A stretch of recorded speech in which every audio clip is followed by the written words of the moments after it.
So from the time that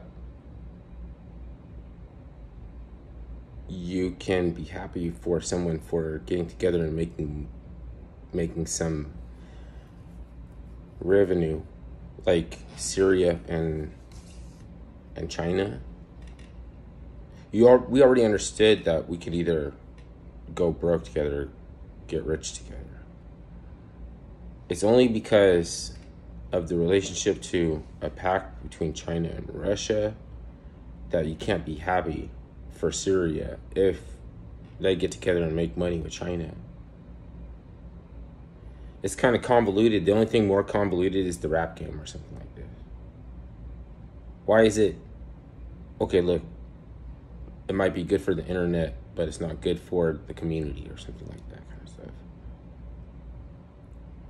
With regards to like maybe FYB, J-Mane, and Tay Savage, or because they can go back off again, like back offline again, like start quarreling again. There's a component. It's emotionalism, experimentalism, and humans are very much like, we can't escape the fact that we're still very much like chimpanzees. If somebody gave a chimpanzee they saved to the zoo, and then they go back and visit the chimpanzee and they bring a birthday cake or something. They went back and visit the chimpanzee. He doesn't know it's his birthday. He gets to eat cake separated from the other chimpanzees. They all get to watch him eat cake. The blowback from that is that the person who brings the cake gets ripped apart by chimpanzees. They tear his arms and legs off. It's the same thing. If there's an aspect to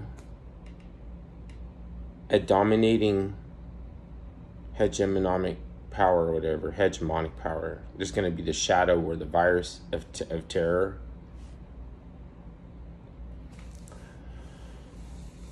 Even the gods of Mesopotamia and the gods of H.P. Lovecraft could be real in an aspect, but not more powerful than the dreamer. So you can't fault H.P. Lovecraft for breaking it down that way, because he described to you in the dream work. So, and he created characters that were the other side of a pathology than the monster. So there would be like a regular normal cat, like a benevolent human with an aspect of like I don't know which character it was that. What? There was a human Nyarl Thotep, and a human. There was another human that was the spawn of Yog-Sothoth, but he got destroyed by guard dogs. He was like, because dogs hated him from birth. They like. He also grew like, so he was like already full grown by the time he was like 7 years old or some shit like that. He was like going to college and shit. With a full beard and everything. He had cephalopoid, like he stank like a bum or some shit like this. But he was trying to bring together all the books of the Necronomicon, you know what I mean? And the fucking, the dogs, the canines didn't resonate too well with his agenda, and they were like on site. They were like on site with him, so he can get ripped apart by a beagle, because the beagle would be like, I'm gonna fucking, like Huckleberry Hound would be like, I'm gonna fuck this guy up. There's like, even if you're a domesticated dog like this guy, they didn't like him. They did not like him. And that's all, fantasy, science fiction, horror. It's just that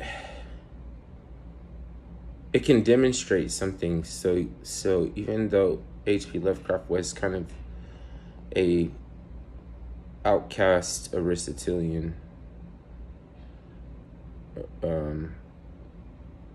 autocrat, he wasn't a racist or something like this. It's like,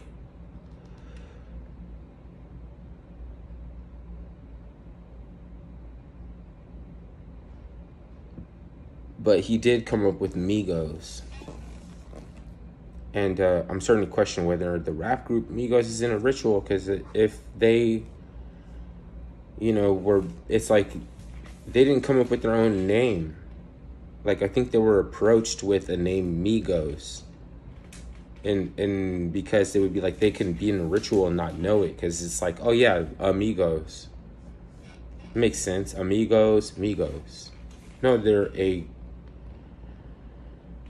cosmic race of crustaceous fungal bats that are brain snatchers and surgeons, and fucking they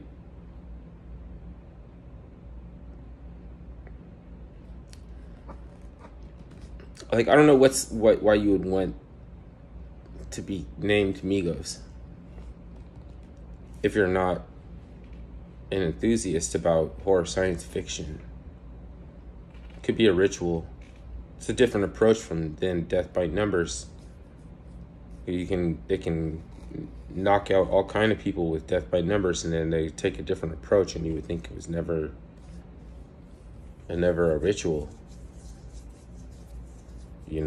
Because why? Because H.P. Lovecraft was passing for white. I'm not really attached. If I find out that his autocratic Aristotelian background didn't have any copper tone, olive skin, descendant or something, then I don't really care either way. I'm not going to be emotionally manipulated by my attachment to certain beliefs if I think that he could tell the truth because he was black. People might think I'm trying to steal, saying everybody was black, Newton and everybody. Like, that's petty. I mean, what's wrong with, like, okay, like, Jesus doesn't have to accept everybody the way they are. But I can understand if you already came copper tone, olive tone, and I could look back and think, Etruscan, Minoan, they might have gotten bronzed. I don't know, maybe they got themselves bronzed. It's not a bad thing. They could survive it. It's like they could survive fire. If you're certain gods of H.P. Lovecraft are impervious to flames, being burned. You can't be burned.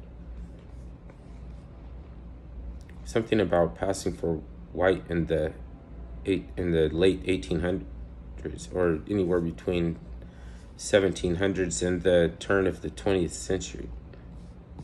That it's like,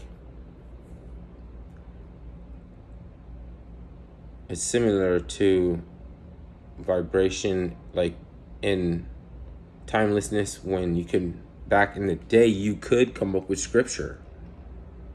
Nobody's going to come up with scripture anymore, but a dream work like H.P. Lovecraft is possible. It's more than possible.